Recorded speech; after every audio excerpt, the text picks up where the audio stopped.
and also allowing our speakers today to share their screen.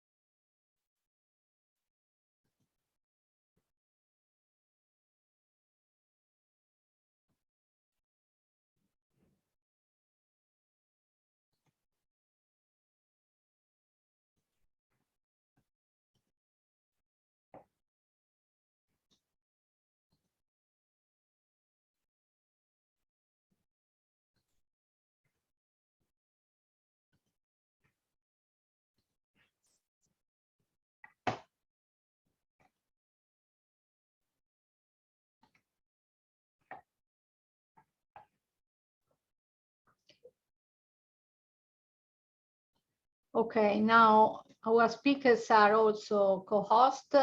Marcello, can you please let people in while they join us? And sure. Let's wait a few minutes that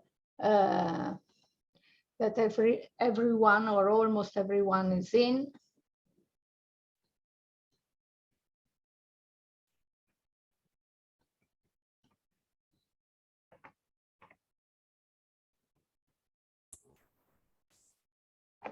Can you hear me, Donatella? Yes. Okay, fine.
Okay, we can perhaps start the event.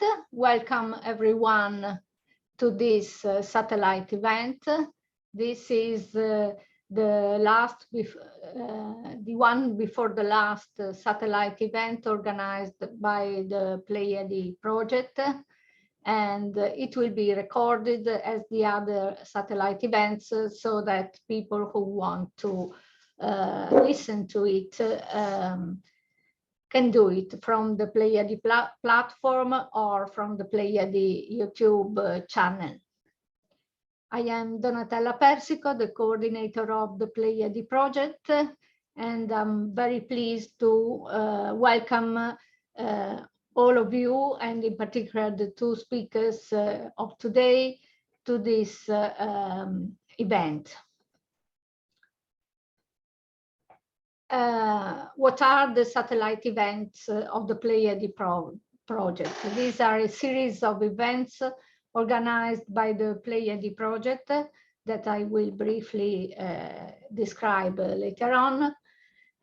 These are held either in English, in Bulgarian, in Italian or Greek, which are the four official languages of the project. And during these events, experts in the field, in the various fields touched by the Pleiade project, will discuss one of the topical subjects. In particular, today's event is devoted to the use of games and gamification in education for inclusion. And the speakers are Marcello Passarelli and Francesca Dagnino, researchers of the Institute for Educational Technology of the Italian National Research Council, which is the coordinator of the project. Just to give you some context about this series of events, Pleiade is an Erasmus Plus project, in particular a strategic partnership for schools, whose priorities are addressing social inclusion in education and also trying to strengthen the profile of the teaching profession, that is, help teachers to better understand how to design and also carry out inclusive educational interventions. This way, the project is also addressing early school leaving and disadvantage. The project has been carrying out and is still carrying out a long-term training initiative for teachers in order to make it easier for them to learn how to design and implement inclusive learning activities with a special focus on collaborative learning. Beside this, the project intends to leverage teachers' competencies in inclusive education through practice sharing behaviors, by encouraging practice sharing behaviors, and in particular sharing with colleagues across the different project countries, their designs and their approaches to inclusion in the different contexts of the 4 schools involved in the project. And in fact, the project, besides a number of academic institutions, such as the Institute for Educational Technology and Sofia University, also involves 4 schools that you can see in this slide. A school in Sofia, Bulgaria, a school in Italy, Trani, a school in Greece, in Athens, and the school in Limassol, Cyprus. Besides the 2 academic organizations and the 4 schools, the project also involves a software company which has worked on the development of a game for designing collaborative learning for inclusion, and the Eden European Distance and E-Learning Network Association, which is based in London. An associated partner of the project is the ATEE Association, the Association for Teacher Education in Europe, and this partnership together, altogether, is trying to help the teachers involved to design and also enact, put in practice their designs in the classes of the schools who are part of the project. I think that for those of you who want to know more about the project, you have the URL of the project website, from where you can also download the main outputs of the project. So I think it's time to leave the floor to the 2 speakers today, who are going to talk about how to leverage games and gamification affordances for inclusive education. I'll leave the floor to Marcello Passarelli first, if I'm not wrong, and then to Francesca Dagnino. The floor is yours. I'll stop sharing. Okay, can you see my screen now? Yes. Yes. Okay, so welcome everyone. And as Donatella said, we will look about how games and gamification can be used for inclusion. I will speak more generally about the use of games in the classroom. and Francesca will go more in detail and provide also some practical examples of use of games for social inclusion. So first of all, why should we use games in the classroom? The use of games and gamification in the classroom has become more and more widespread. And the first reason to do that is somewhat obvious. It's that games are engaging and motivating. Our students spend a lot of their free time, of their own volition, playing games for hours sometimes, and we want to harness this engaging and motivating power for learning, or in our case, for social inclusion. By the way, in the presentation, you will see these small quotes. These are all from some interviews we carried out with teachers in a previous project. So they are from their own personal experiences. Now, a second advantage of using games in education is that games support an experiential, situated learning.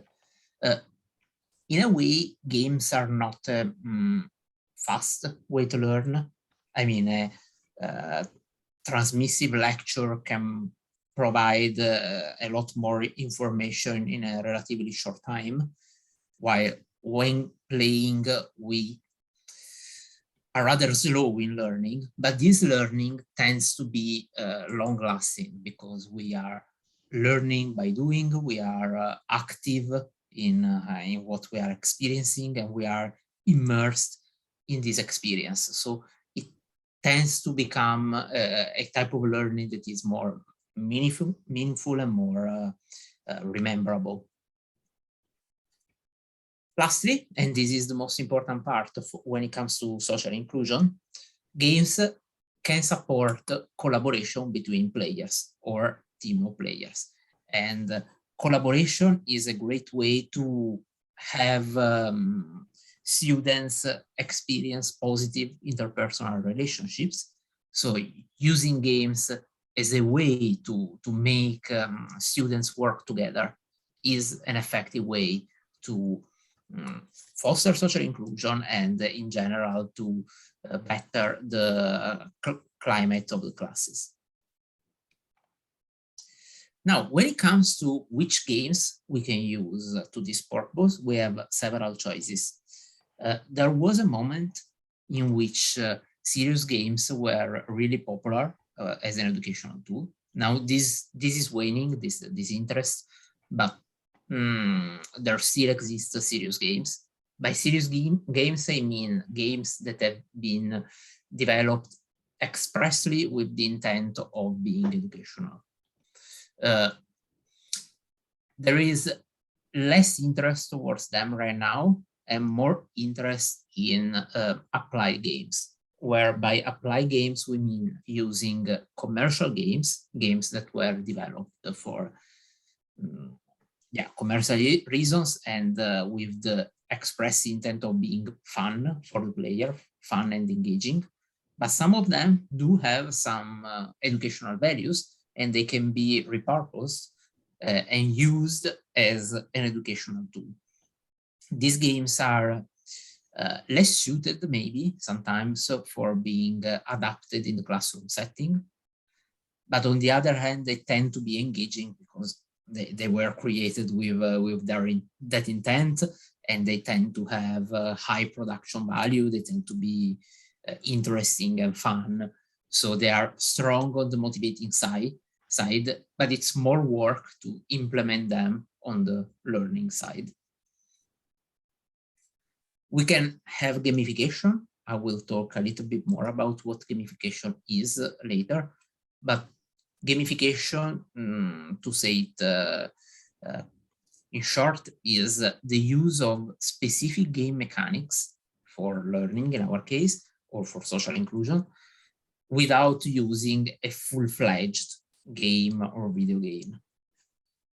So it's a lighter approach which uses just some specific components of games. Another approach, of course, are board games, and these can also be serious board games, educational board games, or commercial video games that have some educational value and that are being repurposed for education.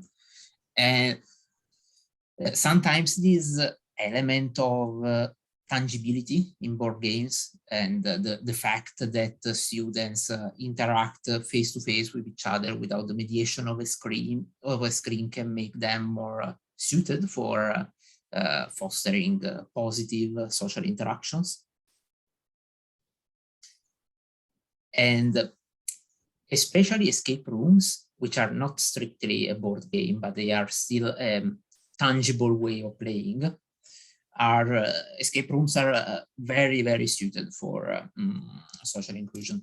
Escape rooms, for people who don't know them, are basically a series of puzzles, riddles that can be digital or tangible, and that these series of puzzles have to be solved collaboratively in a time limit. For example, you have 1 hour to solve all the riddles.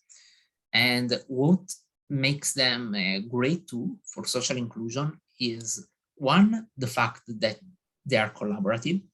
And so students are working together towards a shared challenge. And second, that a well-designed escape room asks players to use a wide variety of different skills. So some puzzles may require more, for example, math knowledge. Some others may require more intuition and lateral thinkings, and some others can require physical dexterity and physically moving objects. So there is a greater chance that every student can contribute something to their own team, and they don't feel left out because, for example, that game requires math knowledge and they don't do the great in math, and so they feel that they can contribute. This is a risk that can be mitigated in escape rooms. And lastly, another approach that is currently very popular is that of game making. In game making, we ask students to create a game that, using a simplified interface, no full programming languages, we ask them to create games that other students will play. And this shared process of creation also is a good way to foster collaboration. Although in this case, maybe the variety of skills required may have some students feeling like they contribute less to the team. But it is a popular and engaging way for students to use games in the classroom. Now, when we design an activity that uses games or gamification for learning or for social inclusion, there are some things that we have to keep in mind. First of all, we have to remember that we are pursuing 2 simultaneous goals. So, for example, we are having the goal of helping the students have fun and engaging them, motivating them, and at the same time, they have to learn. So it's easy sometimes to lose sight of one of the goals and maybe design a gameful activity that is good for learning, but ultimately boring, which is one of the reasons some serious games are not liked by students. They tend to forget the fun in their design. On the other hand, we have the risk of making an activity just thinking about the engaging value and forgetting about the learning part. Or maybe our activity is really for social inclusion. It's something like an ice-breaking activity or something expressly to change the classroom climate. So maybe we don't have really a learning goal, but we still have 2 simultaneous goals. One, fostering social inclusion, the other, letting the students have fun. And we should not forget this, even if it's difficult to go in 2 directions at a time. Secondly, and this is extremely important for the social inclusion side, we should be wary of how we use competition and collaboration as a game mechanic. It is tempting to use competitive game mechanics because competition tends to be very motivating for some students, sometimes extremely motivating for some students. I mean, going by broad stereotypes, but especially teenagers, they like to challenge each other and compete. But this competition can sometimes lead to harmful social interactions, negative social interactions, especially on the side of the ones who are losing the competition. So overall, I strongly suggest to prefer collaboration to competition. Also, we can mix them together. For example, we can have competition between teams instead of between individuals. So we have collaboration within the team and then competition between different teams. And this way we have both the positive social aspects of collaboration and the engaging and motivating spark given by competition. But in any case, I suggest that competition should be towards a symbolic prize. So no competition for something like a vote or something with tangible value, because that could lead to friction and recrimination, while keeping competition friendly and just symbolic is probably less dangerous on the social side of the outcomes of the activity. Third aspect, when we use games, and this is especially true when we are using commercial video games, which sometimes have been developed without a keen attention on stereotypes and representation, we should be careful about what representations they convey. I'm thinking especially, for example, about gender representation, objectification, or harmful racial stereotypes. This has recently become less of a problem since even commercial video games are starting to pay more and more attention about this kind of subjects. But sometimes we carry the risk of unwittingly using a video game or a board game that has harmful stereotypes and representations. In video games, the issue is most often gender representations. In board games, the issue is most often how colonization is represented and ethnic conflict, which sometimes is abstracted, but still present. Lastly, I believe any gameful activity in the classroom should be followed by a debriefing. So we should not have an activity in which students play and then at the end of the activity just ends and we send them home. We should plan for a phase in which students can reflect on what they've learned, how they learned it. They can reflect and talk about what happened using the games, also on the social side. And we can use this time to stimulate meta-reflection on learning and on social dynamics that have happened during the video games or during the game playing. Now, as for risks when using games in the classroom is not easy and not devoid of risks. One of the most common risks is the risk of backlash.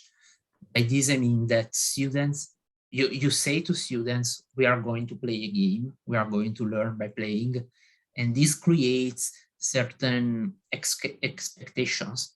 And if the game is boring or lacking or not as engaging as they imagined, students risk to become disillusioned and they risk quickly disengaging from the activity. So we should really be careful about this. This is stronger when using educational games, and it's a lesser risk when using commercial games. But still, even when using the commercial video games, we should be careful because not all games motivate all players. Even if we consider people who play games in their own spare time, not every player likes every kind of game. They usually have distinct preferences and they tend to avoid certain types of games. So we should choose the game considering which kind of audience we have. For this purpose, I personally like Bartol's model of the type of players. And according to this model, we have two axes. One, player versus words, which tells us if a player likes to engage more with other players or with a virtual world. And another axis that goes from acting to interacting. And these axes divide players in 4 categories, which are engaged by different game mechanics. So for example, in the top left, we have killers, which are, I would say, the most common type of players in online gaming, which are those players that are highly motivated by competition and clashing with other players, that they like the feeling of overcoming an opponent. And of course, it's really difficult to cater to these players when our focus is social inclusion, because they are motivated by the kind of mechanics that don't really promote a positive and serene environment. So these are the kind of players that we risk disappointing when we choose a game for fostering social inclusion, but still some light competition between teams can be used to engage these kind of players. In the top right, we have achievers. These are players that are mostly motivated by challenges and overcoming challenges, even when these challenges don't involve other players. Even if the challenge is just doing something that is difficult within the game, they are pretty easy to engage. But of course, this kind of challenges is not necessarily collaborative, but in our case, we will want it to be, because otherwise individually overcoming a challenge is not as useful in fostering social inclusion. On the lower part of the graph, we see socializers. Socializers are players who like to interact with other players, and so they are pretty easy to engage in positive social experiences. And these players also like to use games to express themselves in a way. So for example, creating a virtual avatar can be something that is pleasant for these kind of players and engaging for these kind of players, because they feel they are showcasing in some way some parts of themselves or inventing some parts of themselves in the game. Lastly, we have explorers, which are players that are mostly enticed by curiosity. They like to explore a virtual world, to explore game mechanics, and so we could say that here we have people motivated by competition, challenges, expression, and curiosity. And keeping in mind all these different kinds of motivation can help us choose or design a gameful activity that engages as many of the students as possible.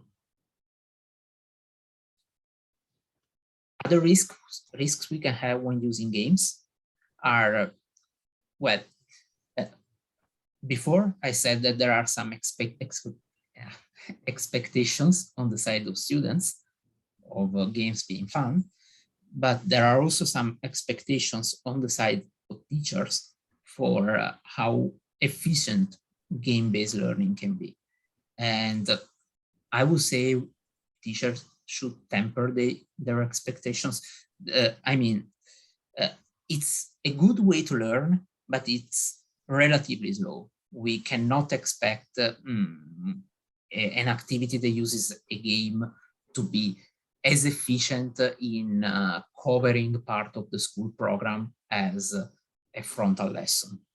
So we should be aware that our learning objectives maybe will be reached a little slower.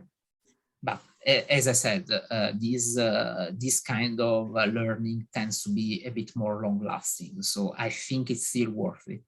But we should be aware that timing may be a problem.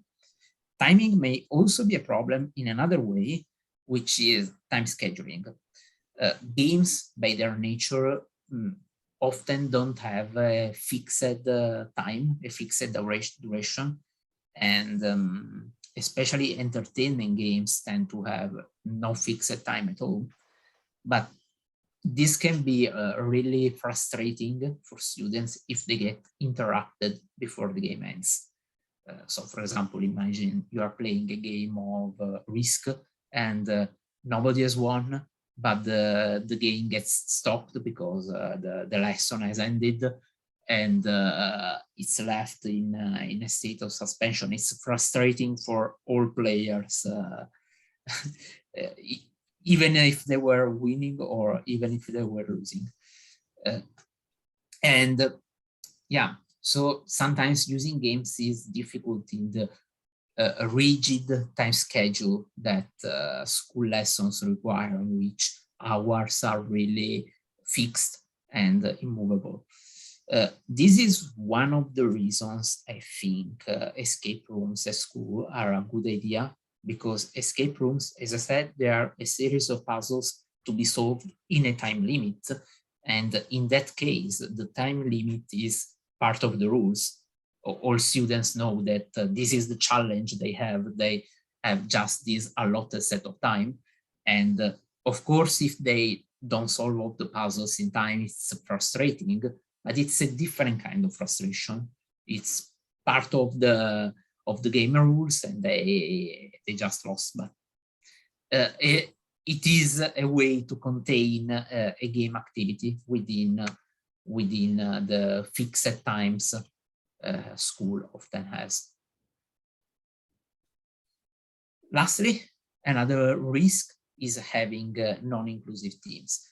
This is especially high as a risk when a game requires a specific kind of knowledge. And so sometimes we can have teams in which there is a student that is lacking in that kind of knowledge or ability, and he or she risks being excluded within its team, which is the reason we should try to find games in which everyone has the chance to shine and to contribute something. Now, I briefly mentioned gamification before. I want to explain a little bit more what it is, because some of you may be unfamiliar with the word. Gamification, as I said, it's the use of single game elements in a non-game context. And I will provide an example of what I mean by using a really popular web app that is called Duolingo. Maybe some of you know it. And it's an app that has the purpose of making a really boring task, which is doing language exercises, you know, classic exercises like fill in the blanks or translate the short sentence that are very repetitive. This app tries to make it more fun by using some gamification elements. So for example, when you do these tasks, you gain some experience points, you can level up, you have a series of challenges, we could call them, to progress in. You can learn some virtual badges to showcase on your profile. So these are all techniques that come from games, even if this app is not a full-fledged video games. And sometimes usage of these techniques can be easier to implement within a lesson, because instead of bringing a full game and bringing it into the classroom, we take some specific game mechanics and just add a gameful layer towards a lesson that can be a little more traditional or a little more suited to the classic school context. Most of the examples we see of gamification are similar to Duolingo, in that I mean that they have solitary challenges that are most often engaging for achievers. If we go back to Bartol's classification of game types, most gamification really targets these kind of players. But of course, we want to target as wide a variety as possible, and especially go on the lower side. And an alternative gamification approach that is a little wider in the kind of players it engages is a narrative gamification, in which we use a metaphor, a narrative, as a playful layer on another kind of activity, which is on its own a little more boring usually. This is a good way to have students immerse themselves in the game and to have their social interaction feel more meaningful, because they are emotionally engaged in something that they are doing.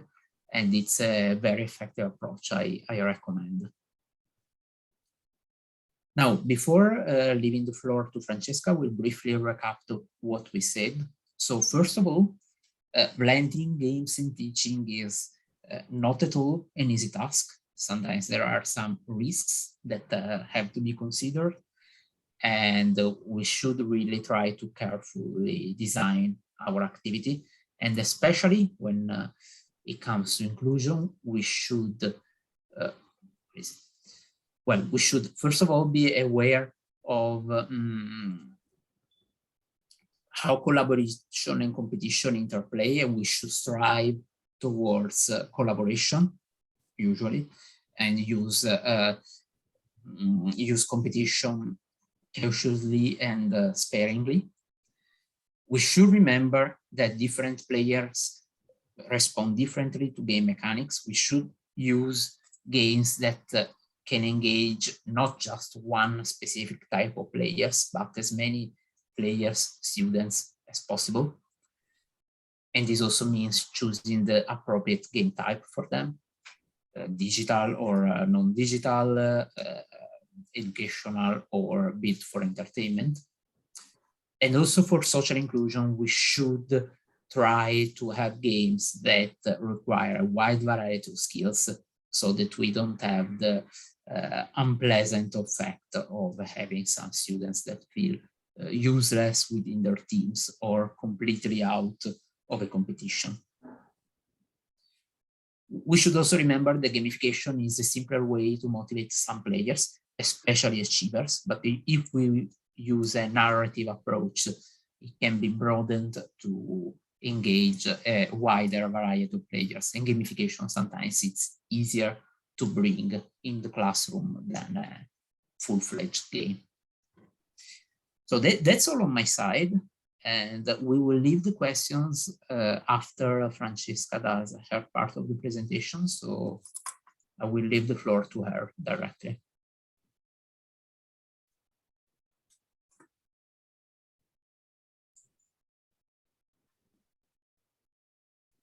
Francesca, are you here? You are muted. Can you hear me? Now we can. Yes. Okay. I share my screen. Can you see the screen? Yes. Okay. Yes, we can see it. Okay. Good afternoon. I'm Francesca Dagnino and I'm a colleague of Marcello Passarelli. And now I'm going to go more into depth about how games and gamification support inclusive learning. Marcello has said that games foster engagement, and this is true, and they foster engagement for different reasons. One is that while we are playing, we have fun, so we are more engaged in doing this. But another way, another reason because games are engaging is because their characteristic to be adaptive.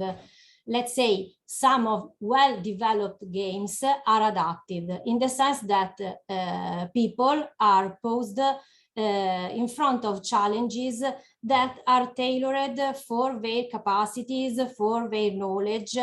Well, these games pose the player in front of challenges that have different complexities in accordance with their capacities, and at the same time different level of guidance that at the beginning of a game the guidance is a bit more let's say strong, but is faded during the game. So this is particularly useful with students and in learning, because each one is posed in front of a task that he is more or less able to solve, he or she is very close to solve, and is scaffolded in some way in solving this problem.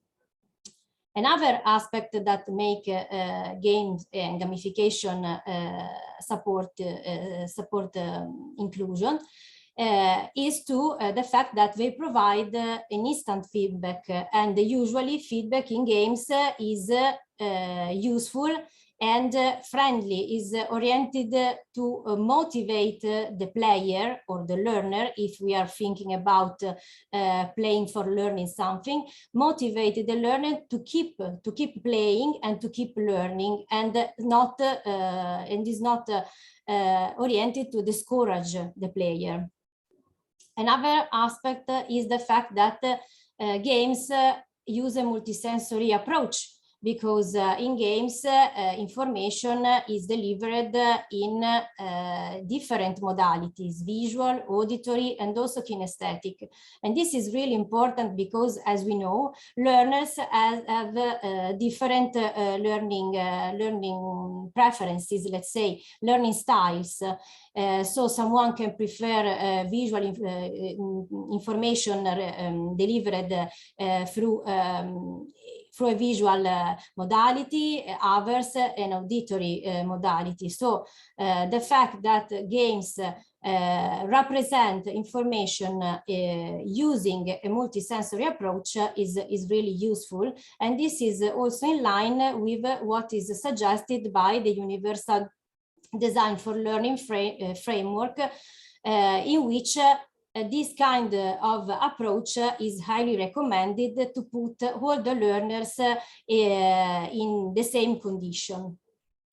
Another aspect is that game promotes a growth mindset. What is a growth mindset? A person who has a growth mindset is a person who thinks that intelligence is incremental and not an entity, not fixed, who thinks that talents can be developed and performances can be improved. And this can be done through hard work, through finding the correct strategy to solve a problem, through listening from other people around them. So games somewhat promote this mindset, because games allow graceful failure. That means that in games you can fail, and you can fail without great consequences. On the contrary, in some games the failure is part of the game, and the idea is that you can fail and you can learn how to go ahead thanks to having failed. Another aspect is that the games promote self-regulated learning, because in a game, a player or a learner can follow his pace, decide let's say, how quick he wants and he can proceed. Some games, not all, allow the player to set goals, to monitor if they reach the goals they set, and assess the effectiveness of the strategies that they have decided to play that game. Here we go more into depth on how games and gamification support social inclusion. That is, let's say, the focus of the Pleiade project. Well, games can support social inclusion because they promote social positive interactions. And this can be done because some games are developed on purpose, so are developed for training social skills in players, or it can be done because they are set so to support collaborative playing. As Marcello has said before, when you are designing a playful activity, you can decide to push a little bit the collaborative part of the collaborative mechanic, let's say, and avoid or the more competitive mechanic. Another aspect is that some game can promote empathy because some games are simulations, and in this way you can simulate, you can make your students participate in simulation in which they take the role of another person, of particular categories of person towards you want they develop a particular empathy. Another point is that games can promote reflection on ethical issues and social dynamics. I'm going to show you some games that work especially on these aspects. These two are two games that have been developed on purpose for fostering social positive interactions. The first one is Zoo You. Both the games have been developed by the same developer and are developed for students of different ages. Zoo You is for primary school and is a very easy but nice game. Unfortunately, it's just in English. It's not translated in any other language. And is a game who train 6 key social and emotional skills such as communication, cooperation, empathy, emotional regulation, impulse control, and social initiation. So this game helps students in starting relationship and managing relationships with their mates. The second one, Hall of Heroes, is conceived for students of lower secondary school, and more or less have the same purposes. The player is put in front of social situations, and he or she has to solve these situations, to decide which road he should better take to solve the social problem. Regarding to empathy, 2 examples are these 2 games. The first one is Real Lives, is a simulation game.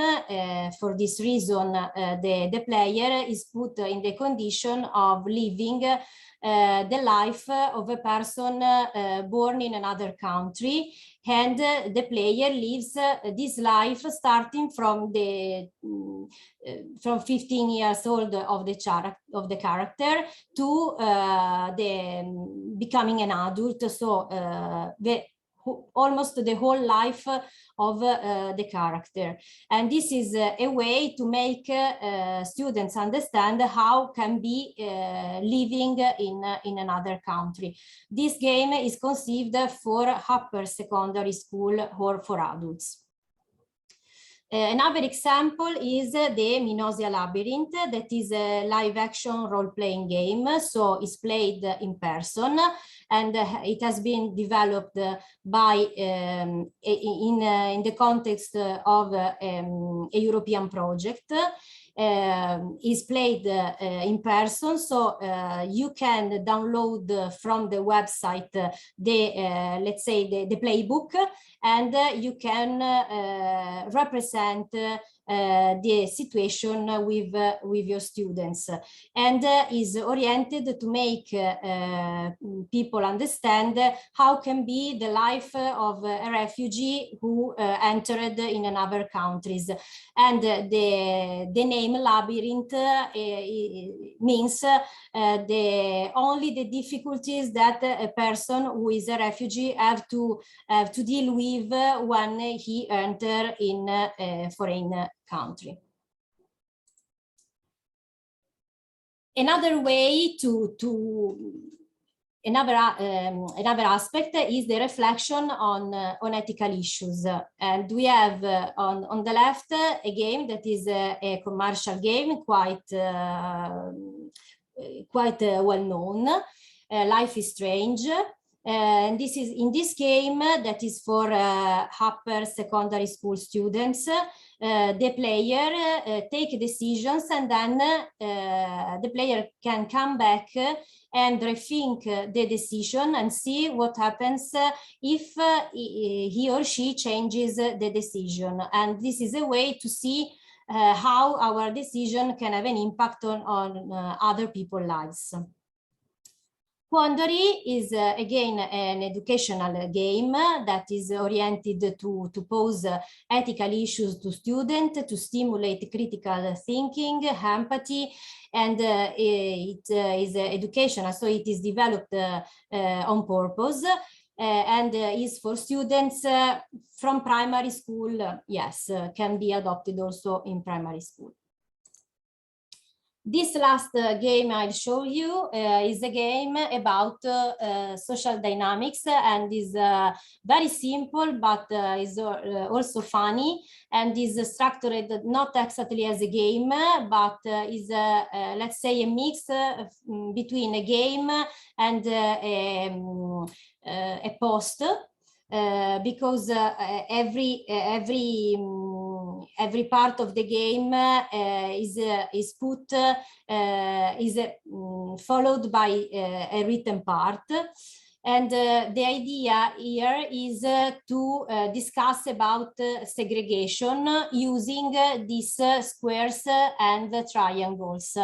And you can see the squares and the triangles can be happy like this one, not happy like this one, or can cry. And this happens when they are surrounded by different polygons. So to have a polygon happy, you have to you need to have a certain ratio of different polygons around him. And this is there are several let's say levels. And the number of polygons increase, and at each level the player is guided in a reflection about segregation and social dynamics. I have some last recommendations when you use game-based learning and gamification in your teaching activities. Some, let's say, overlap recommendation that have been done by Marcello. The first one is that who wants to use game and gamification in the teaching practice should be competent not only in technologies but also with games.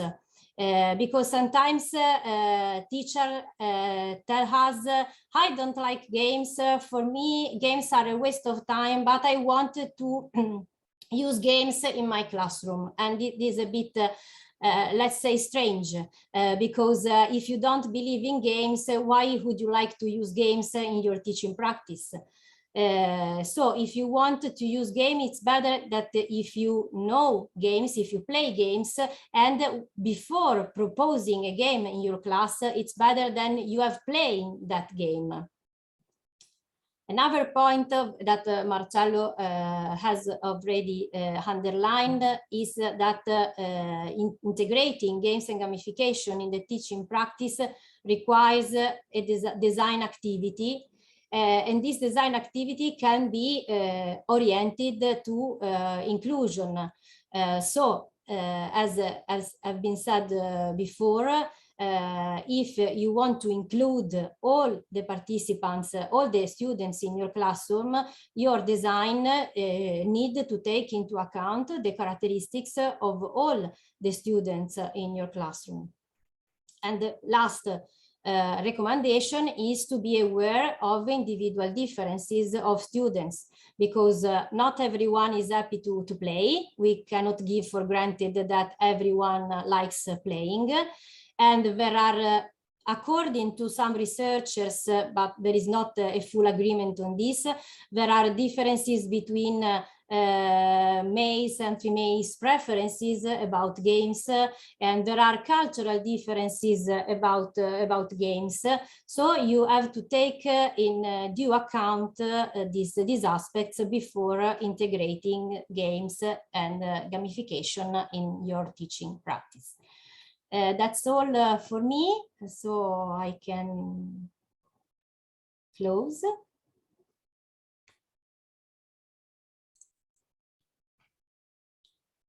Thank you to Francesca and Marcello. I hope that you have questions, and if someone wants to know more or pose some questions to the speakers, I think they will be happy to reply, to try to reply.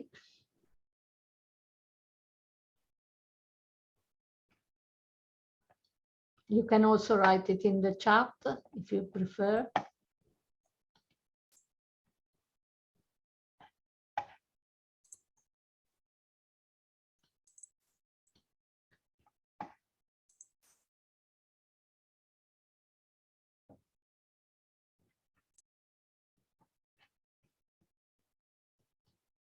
No comments?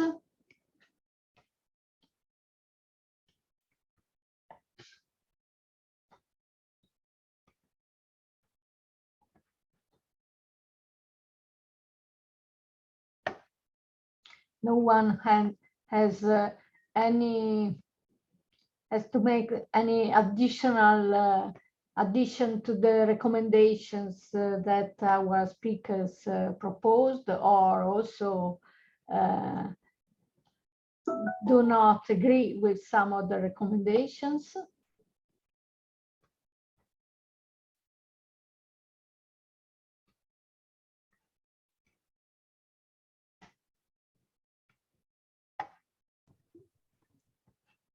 Good afternoon. I'm Massimiliano Andretti. I'm Italian professor in Catholic University in Milan.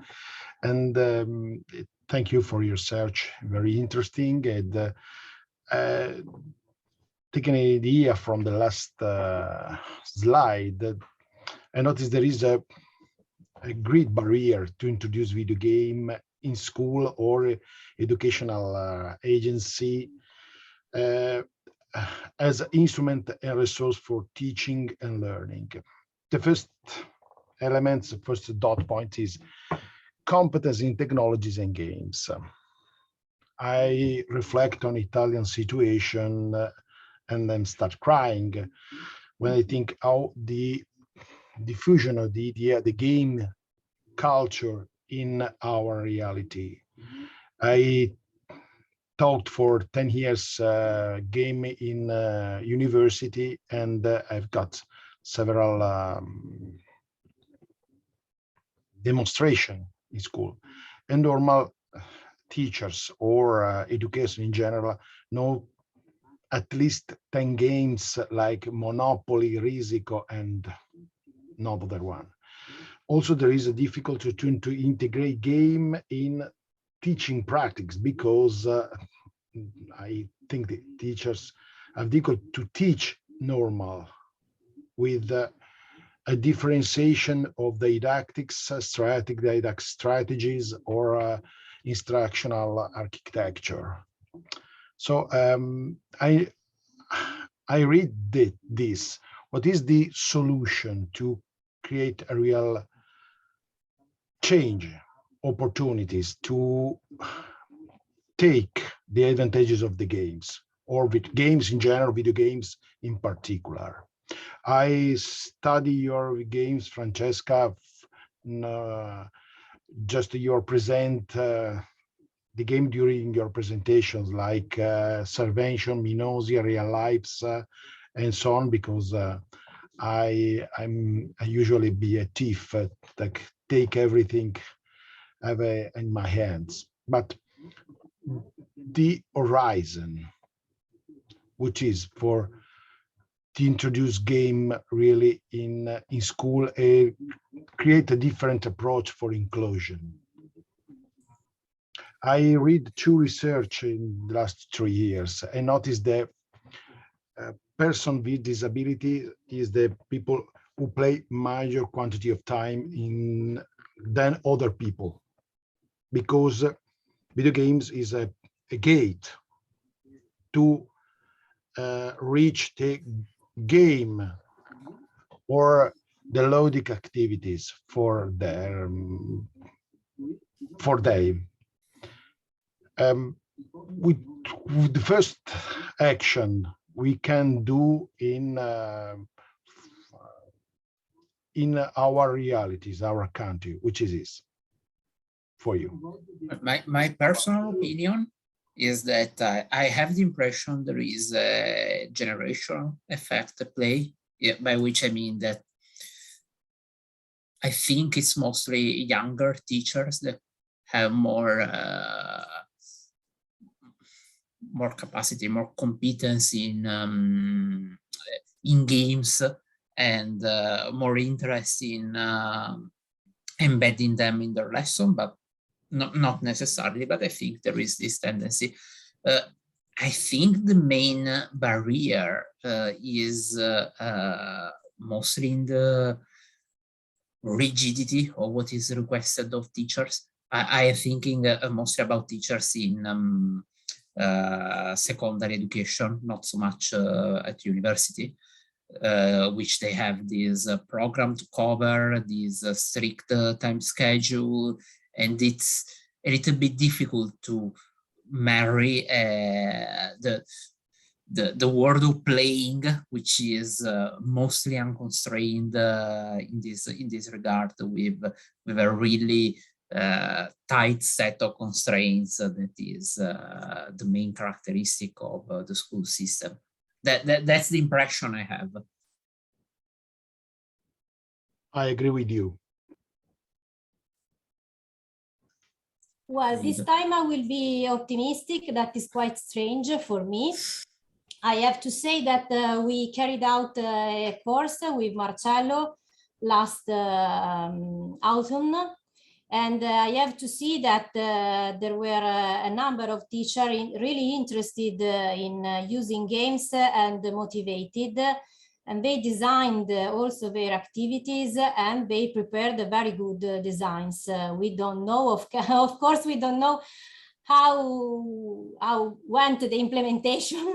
It would be nice to have news from them, but I think that also teachers already teaching, some of them are motivated, and some games that are not digital, strictly digital, that can somewhat scare them because they are not confident with, but something like escape rooms or gamification or can be, let's say, more suitable for them.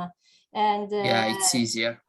Yeah, because I know that not everyone plays digital games. And I think it's not a good idea starting playing during a lesson. Okay, so I fully understand them. Maybe I can add a consideration which is based on our more recent experience. I think one possible way to get teachers more interested and closer to the world of games is using them with teachers, proposing gamified training and having them try them firsthand. As in almost all the educational technology courses that we have been designing through the years at ITD, what we try to do, if we want to train teachers to use a type of technology, the best way is to engage them in a training event where that particular technology is used with those teachers as participants. So they try it out from the inside first time, and that is certainly a possibility. So they will be able to appreciate advantages, disadvantages, etc. And it might be a possible way ahead.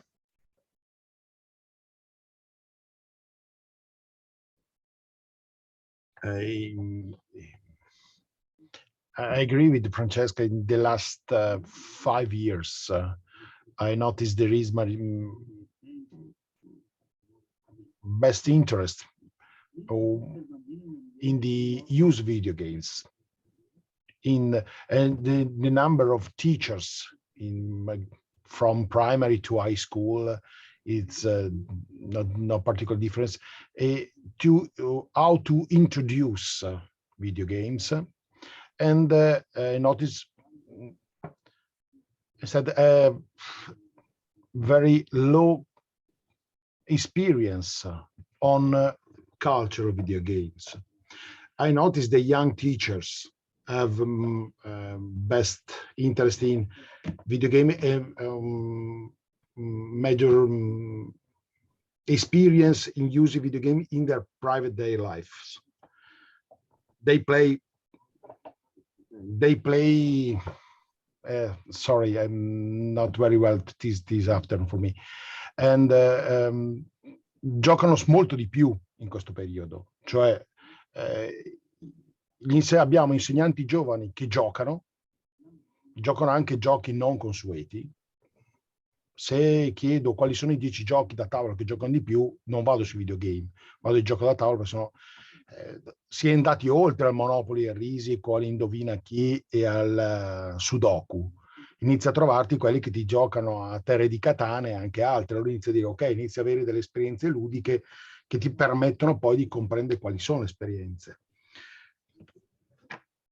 Quello che noto è, da un lato, da parte degli insegnanti, una diffusione sì della gamification, ma una gamification molto di basso livello, cioè ho messo Kahoot, allora ho fatto gamification. Dall'altro c'è la distorsione, non so se è italiana e basta, solamente italiana, di facciamo coding così impara a fare un videogioco. Da un lato, quando inizia a muovere un pipotino che va avanti e indietro, vedo i ragazzini che dicono, oh mio Dio, cosa sto producendo? Cioè, hai in mente Life is Strange, piace molto, ma non penso anche a giochi come FIFA o altri tipi di giochi, e vedi la tua realizzazione e ti demotivi. Lo fai una volta, vi dici il coding non è per me, perché comprendi che tra quello che hai fatto tu e quello che c'è un abisso. Però la chiamo molte volte quello che chiamo doping, perché produci, dai una falsa aspirazione, fai comprendere che il mondo videoludico è di un certo tipo, dall'altro dice all'insegnante, guarda che facendo così diciamo motivi gli studenti, dai un engagement più alto nell'attività, ma di fatto si esaurisce rapidamente. Ho il dubbio che dopo aver avuto le LIM, i tablet, il coding, adesso siamo arrivati sulla moda del videogame, cioè l'ennesimo slogan periodo, dove non sto dicendo per questo progetto, parlo in generale all'esterno per l'esperienza che ho.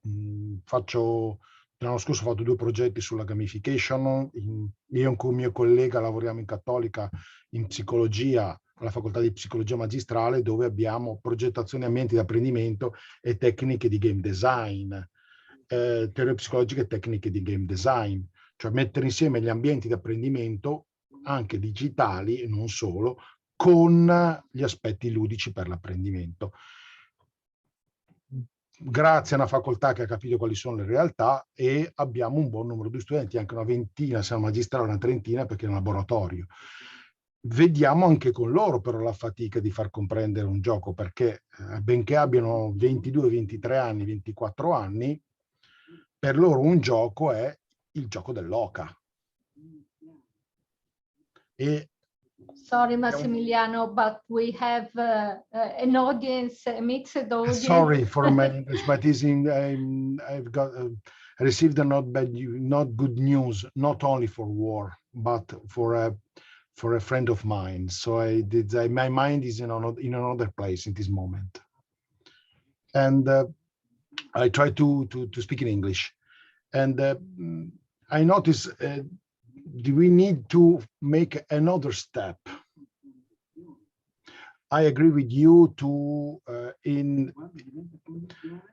give the during the training for teacher to put the hand in the game to understand how to change their teaching activities and create a real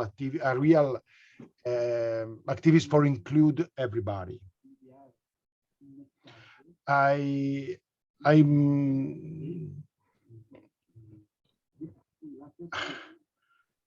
think that is the need a change for this situation. Thanks for all. Thank you. Is there anyone else who wants to comment? I see an hand raised. Frankie? Frankie, is correct? please. Yes, Frankie is correct. So first, thank you very much for the presentation. Sorry, there was also Mariana Daniela that had hand raised, but we kind of ignored her. Okay. So I will keep track of it. Okay. So let's hear Frankie and then Mariana. Okay. Do I start? Yeah, okay. Yes, go ahead. So thank you for the presentation. It was really clear and it covers a lot of the gamification game studies. So I really enjoyed it. And I would like to comment, just to make a comment about to react of your comment. It's about the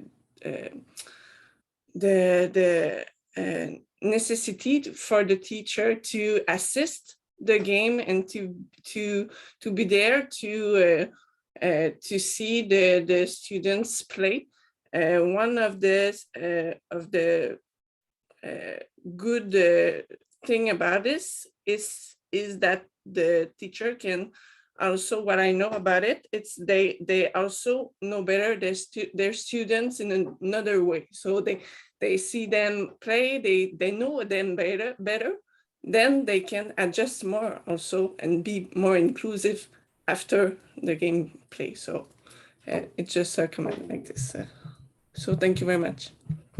I agree. You make me remember of an interviewee in one of our projects who was a teacher and also a player, who used the expression, I want to meet my students where they are, meaning that he wanted to meet them in the playground, let's say, to know them better. Mariana, please, you had a comment too. Yes, I'm still here.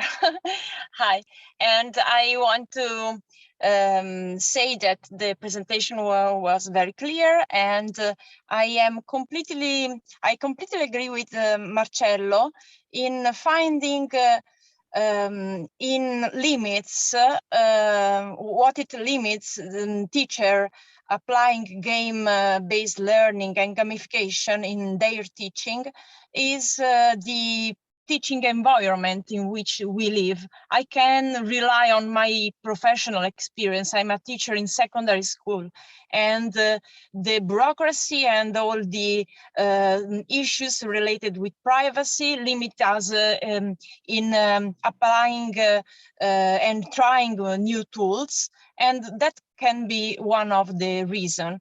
But another reason, always coming from my personal experience, and is that when we speak about secondary school students, we don't have to give it as a spread the sensation that they really like to play at school. They are almost adult when we are teaching to students aged between 16 and 19.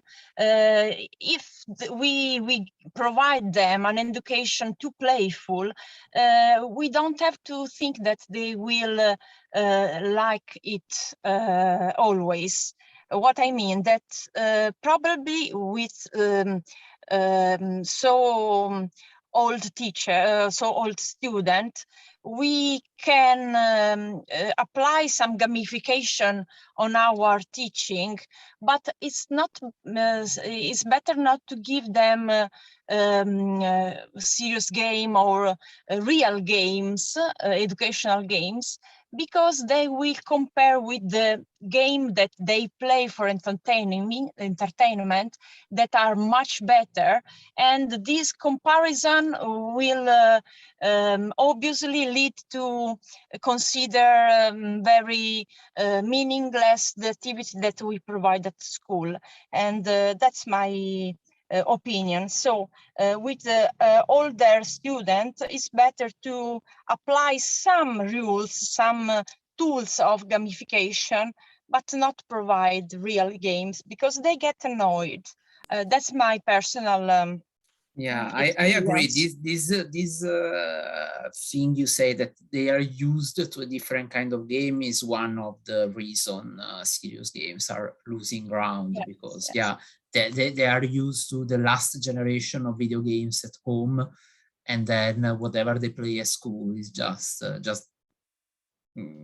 is not comparable. Yes. And to play doesn't mean to use video games. You can play also with material games in a very soft way. So you can just introduce a lesson with some activity that can be playful, and then go to the core of the discipline, you know. And so you can engage them by a gameful activity, but not to engage them with a full game, because it's very hard to compete with the gamer designer. So and you create expectation. They are not fulfilling at the end. So it's better to take just the good elements of gaming, and not to try to copy the gaming world. Although it may seem silly, but sometimes just calling it a simulation instead of a game can help in keeping expectations low, and don't make the direct comparison with those that play in the free time. In my personal experience, when I provide them a game, what I think it's a game, I think I introduce it with them using the word activity. We will do an activity, and then they play, but they don't know they are playing. So they don't expect to have just fun.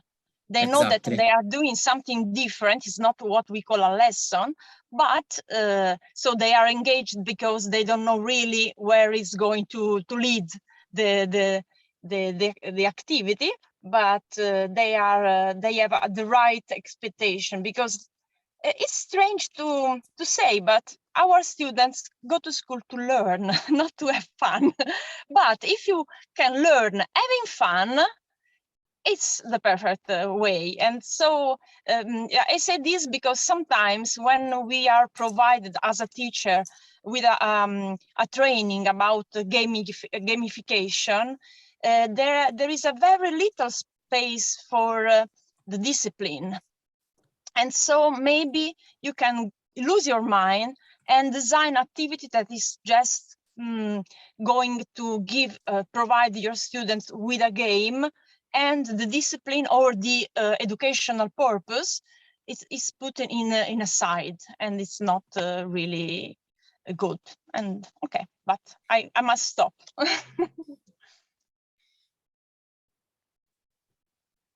Okay, then if there are no more questions, we can close the meeting. And of course, thank you all for participating.